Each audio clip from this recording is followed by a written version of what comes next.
As hy nou, kom ons haal 'n bietjie vir kasserol uit. Kyk wat gaan hier binne aan. Ek moet sê, mense kon hierdie reukie hier op die blad gesit het. Hy ruik goed. So, hy is daar reg.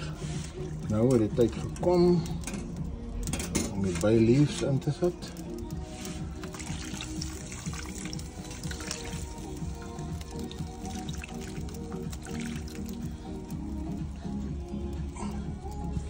Stofter.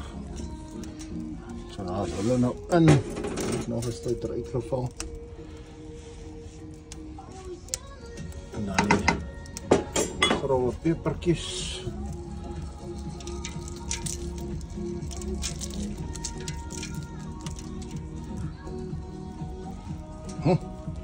Dan gaat ons hom nou weer toemaak. Dan kyk ons waar kom ons uit. En dan loop my gunsteling vuurtjie.